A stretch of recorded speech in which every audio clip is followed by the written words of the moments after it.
चौधरी राष्ट्रीय पंचायत न्यूज़ और हम आपको दिखा रहे हैं गाजीपुर बॉर्डर पर धरना स्थल पर किस तरह से जो है यहाँ पर एक भाईचारे की मिसाल आपको हम दिखाएंगे। हम बात करेंगे जो लोग यहाँ पर किसान आंदोलन में आए हुए हैं, ये मुस्लिम भाई हैं और इनका जोश देखने से बनता है ये किस तरह से यहाँ पर आंदोलन में जो है किसानों के साथ यहाँ पर डटे हैं। और हम बात कराएंगे कुछ किसानों से आपकी। आप लोग कहाँ से आए हैं? हरिद्वार से आए, उत्तराखंड से। अच्छा, ये उत्तराखंड हरिद्वार से। आपका नाम? पदम सिंह रोड।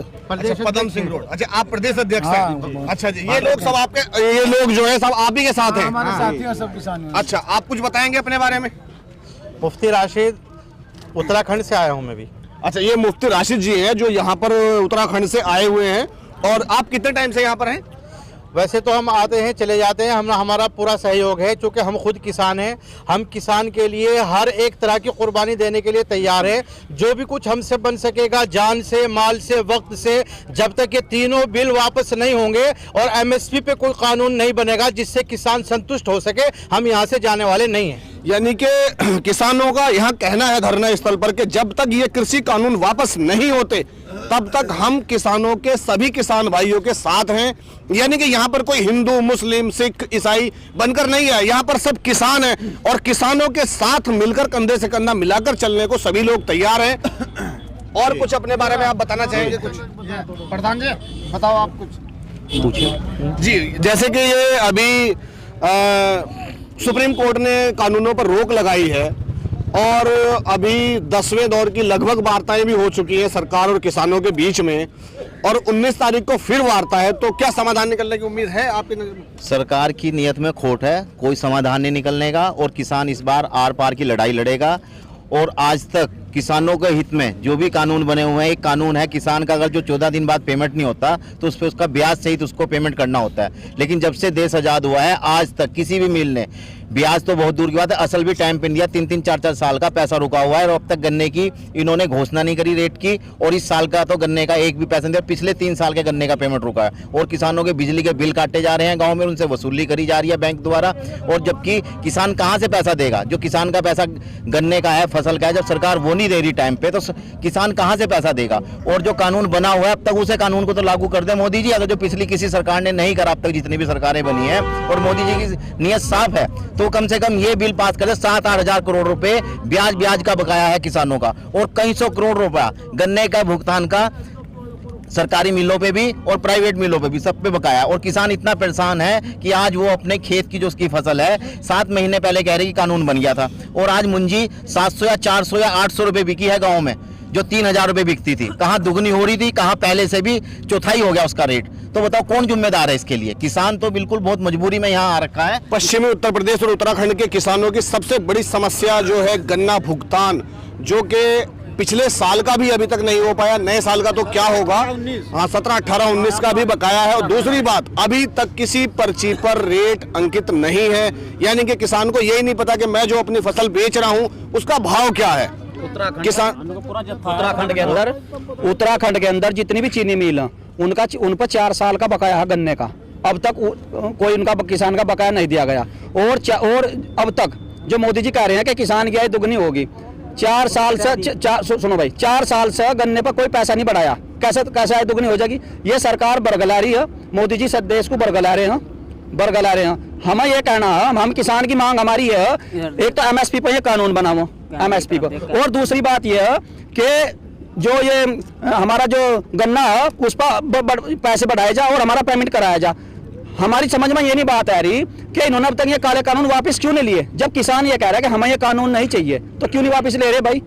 हम तो अपना गुड़ खाएंगे, हमें चीनी क्यों दे रहे खाने के लिए? हमें तो चीनी इनकी चाहती नहीं, हम तो अपना। किसानों का कहना है कि हमारी जो आय दुगनी करने वाली बात है, तो आय दुगनी करने का मतलब क्या है? जब 4 साल से अभी तक 4 साल की फसल का भुगतान ही नहीं हो पाया तो किसानों की आय दुगनी कैसे हो जाएगी 4 साल में? अभी तक वैसे भी किसान की जो अगर मासिक आय लगाई जाए तो 3,500 रुपए महीने की बैठती है। तो 3,500 रुपए में एक किस तरह से किसान अपने परिवार का पेट पालता है, 3,500 रुपए में किस तरह से किसान अपने परिवार को चलाता है, वो किसानों का वही दर्द, वो किसानों का जो दर्द है वो उनको घर से खींचकर यहाँ तक लाया है। धरने पर किसान को कोई शौक नहीं है, सिर्फ ये किसान की मजबूरी है, किसान की जो आत्मा है वो उसको यहाँ तक लेके आई है। और हम आपको बात कराएंगे। और देखो बात ये है, हम उत्तराखंड से आए हैं और आज से नहीं, लगभग पार्टिसिपेट तो हम बार बार अपना दिखा रहे हैं। यहाँ पूरा जत्था आज भी आया हुआ। सरकार वहाँ भी चूके डबल इंजन वाली सरकार है और वो किसान को इतना डरा रहे। आप एक बात तो बताइए, 10 वार्ता किसी के साथ अगर करेंगे वो कामयाब होगी नहीं होगी? सरकार दिखाना ये चाहती है राष्ट्रीय अंतर्राष्ट्रीय मीडिया में कि हम तो चाहते हैं सलाह के रास्ते कि 10 बार वहां चली गई। वो जाके कहते क्या है वहां कि आप इनमें संशोधन कर लो। बस संशोधन किस बात का, जब किसान उस बात पे राजी नहीं। आप मेरे फायदे के लिए कोई चीज लेके आओ और मैं कह रहा हूं मुझे ये फायदा चाहिए नहीं। तुम हमारे वही दिन दे दो जो दिन पहले थे, वही दिन दे दो ना। इन नए दिनों की जरूरत तो नहीं है हमें तो तुमने परेशान कर दिया। सरकार बार बार ये कह रही है कि ये किसानों के हित में है। हम तो सारे किसान ये अपने को मान रहे हैं और उस बिल के बारे में ये सोचते हैं कि ये ऐसा है जैसा दूध के अंदर जहर मिला के हमें पिलाया जा रहा और हमें ये बताया जा रहा है कि ये दूध तो आपको ताकत देगा। हालांकि हम जानते हैं वो बिल अगर हमने एक्सेप्ट कर लिया तो हम तो मर जाएंगे, हमारी नस्लें तबाह हो जाएगी। इसलिए हम किसी भी तरह उस बिल को मानने के लिए न संशोधन के लिए तैयार। उत्तराखंड में भाई पदम सिंह रोड जी के नेतृत्व में आ रखा है और जब से आंदोलन चल रहा है, जब से बराबर सहयोग कर रहे हैं। और हमने 26 तारीख को यहाँ भी आर पार की लड़ाई लड़ी जाएगी। जैसे भी टिकैत साहब का आदेश है, ट्रैक्टर टोली लेके बिल्कुल सड़कों पे उतरा जाएगा। और 21 तारीख को हम उत्तराखंड के सीएम को घेरेंगे। ये पदम सिंह रोड जी की घोषणा है। इसी बिल को लेकर जब तक ये बिल वापिस नहीं होगा, हम भी क्या प्रदेश की सरकार हो या केंद्र की सरकार हो, उसको बिल्कुल संसद उनकी है, सड़क हमारी है, हम भी सड़क को लेके बैठेंगे।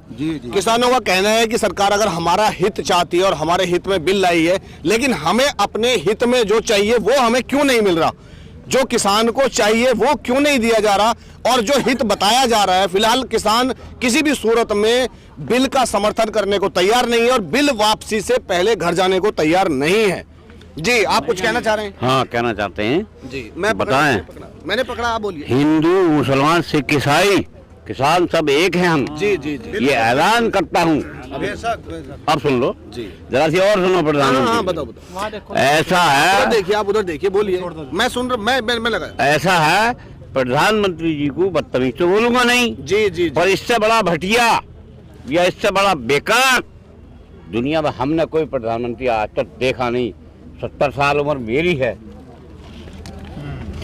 और कुछ आपकी उम्र 70 साल है। अच्छा, जैसे सुप्रीम कोर्ट का, चलिए प्रधानमंत्री जी की बात आप नहीं मान रहे, लेकिन सुप्रीम कोर्ट ने अभी कहा है, सुनिए मेरी बात, कोर्ट ने कहा है कि 70 साल से ऊपर के जो बुजुर्ग हैं और बच्चे हैं उनको घर भेज दिया जाए। क्यों? तो आप क्या, अगर आपको कहा जाए कि आप घर जाइए तो आप जाएंगे? नहीं जाएंगे। 80 साल तक का भी नहीं जाएगा, जब तक मरेंगे नहीं, जब तक नहीं जाएंगे इससे। यानी कि जो यहाँ पर बुजुर्ग हैं उनका भी ये कहना है कि चाहे 70 साल हो या 80 साल हो, हम घर नहीं जाएंगे जब तक किसानों की, जब तक बिल वापसी नहीं होगी तब तक कोई भी घर वापस नहीं जाएगा। हम किसान लोग हैं। आप कुछ कहना चाहेंगे? मुफ्ती साहब। जी जी, मुफ्ती साहब पूछिए, कुछ मालूम करो। जैसे कि कहा जा रहा है कि भाईचारे को तोड़ने वाली बहुत सारी बातें आई हैं कि किसी को खालिस्तानी, किसी को कुछ, तो उस बारे में आपकी क्या राय है? असल में ये जो अंग्रेजों की आइडियोलॉजी है ना कि बांटो और हुकूमत करो, उसी पर ये सरकार चल रही है। ये सरकार की नीति को हम बिल्कुल विफल करके रहेंगे। यहाँ हिंदू, मुस्लिम, क्रिश्चियन सारे एक मिलकर सरकार का विरोध कर रहे हैं, इसलिए कि सरकार इस देश को बेचकर इसको बर्बाद करना चाहती है। अभी पता चला 6 एयरपोर्ट बेच दिए, पूरे देश को बेच रही है। इससे ज्यादा तो यहाँ की जनता अंग्रेजों के दौर में सुखी थी, आज उससे ज्यादा हम लोग परेशान हैं। इसलिए हम उनकी इस मंशा को बिल्कुल पूरी नहीं होने देंगे। हम सब एक है, हिंदू हैं, मुस्लिम हैं, सिख हैं, ईसाई हैं, सब मिलके एक साथ हम इस सरकार का जो बिल है उसका विरोध करेंगे और किसान एकता को किसानों का कहना है कि हम जब तक बिल वापसी नहीं, घर वापसी नहीं और हिंदू मुस्लिम एकता को जो तोड़ने की कोशिश करेगा वो मनसा हम किसी की कामयाब नहीं होने देंगे। सुखविंदर चौधरी, राष्ट्रीय पंचायत।